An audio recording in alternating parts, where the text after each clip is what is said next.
Hello and you're welcome to my channel. Thank you for stopping by. My name is Oluchi. So this is the concluding part, of the 10 lessons I have learned after 10 years of marriage.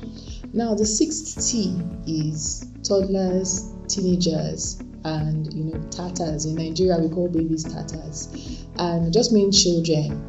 Children are blessings from God, but they must actually be handled with care so that they do not put strain and do not cause pain to marriage. Why is that so? Because children actually take a lot of our emotional energy, our physical energy, our time, and our space.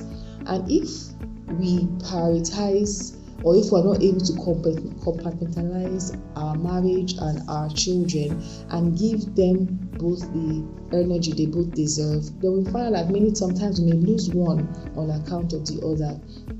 So while you're taking care of your children, loving your children, providing for them, please don't let them cause strain to your marriage. Okay, I know that sometimes it's difficult, it can actually be quite difficult, but just remember that you and your spouse have been put together first as man and wife, and then God has given that privilege to raise these children. So you must make sure that you must not let your own relationship die or be strained because of children. Okay, so the seventh thing I want to talk about is technology.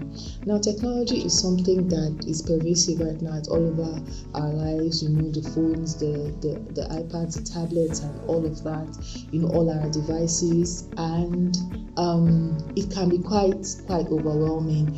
Many times we spend, there's a statistic that showed that a lot of people spend at least 6 hours on their phone every day, browsing through a lot of things, both essential and non-essential things. Please do not let technology get the best of your marriage. Okay, technology takes our attention away from the people in front of us because we're so focused on what's happening on the other side. So we find that sometimes we're either playing a game, we're trying to run our online business, we're trying to get entertained, and we forget to spend time with the person who's sitting right by our side.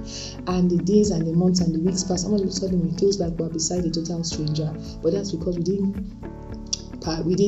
give priority to what was priority. So sometimes you need to shut down your phone, you need to keep that device away, and you need to look into your spouse's eye and find out why you actually and find that purpose for marrying them, and actually build bridges with them and not walls. Okay, so you have to be very careful with technology.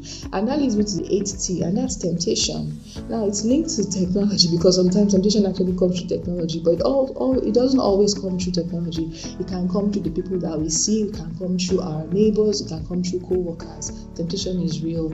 There's always something that looks better than our spouse, someone that sounds better than our spouse. And now, of course, there's the web, there's the internet, there are phones, there's a whole lot that can go on behind the scenes without our spouses knowing. So you must be wary of temptation. You must pray to God not to fall into temptation, and you yourself must do your best to keep your eyes focused. Okay, temptation is something that comes to everybody, but you must do your best to be focused, and shut down not just physical affairs, but there's emotional affairs. If you say, okay, I'm not doing anything with this person, but you're telling them all your secrets, you're spending all your time chatting with them, you're more available to them than your spouse, that's more like an emotional affair. So you must do your best to run away from every kind of temptation. You must prayerfully seek God's face. And that's the next T. The next T is to travel in prayer. You must pray not just by yourself, you must pray with your spouse. You must have timeouts regularly, preferably daily, but as much as possible, spend time traveling in prayer with your spouse, because prayer is what helps.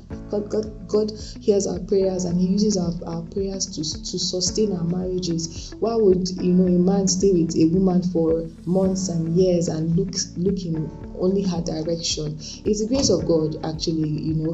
He must be determined, but the grace of God makes it all worth it. You must pray. You must pray for your children. You must pray for your marriage. You must pray, for God not to let you fall into temptation that is everywhere, that is even sitting on your phone, within the nearest click. So, and then praying together as a couple also brings you together, unites your spirit and unites your soul. And God can do so much with prayer. So prayer is very important. And the last T is the other room.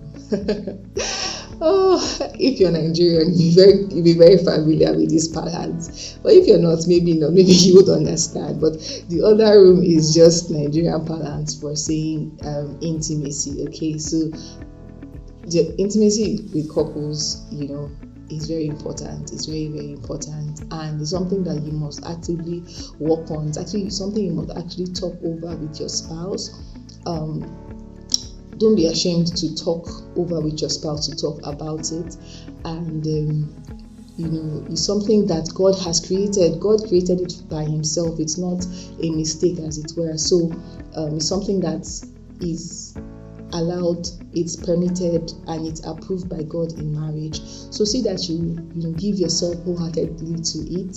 See that you encourage your spouse in it, and see that like the Bible says that you shouldn't be lacking in that area. That's what the Bible actually says. The Bible approves it in marriage. So work on the other room. So that's basically, those are the 10 lessons I have learned from being married for 10 years. I'm still learning, and I still pray for more of God's grace. So I pray for you. Maybe you started this marriage journey, maybe you haven't, or maybe you're in a marriage and you're wondering how everything is going to work out. Maybe you're facing challenges. I pray for you and ask God for God's grace to be upon your life, and that He will help you and your spouse, give you grace to be able to talk things over, to be able to pray together, to be able to be determined to make it work, to be able to be selfless even in marriage, and while we trust God to bring beauty into your marriage. So thank you for joining me today on today's video, and I'll see you on the next one. Take good care and have a wonderful day.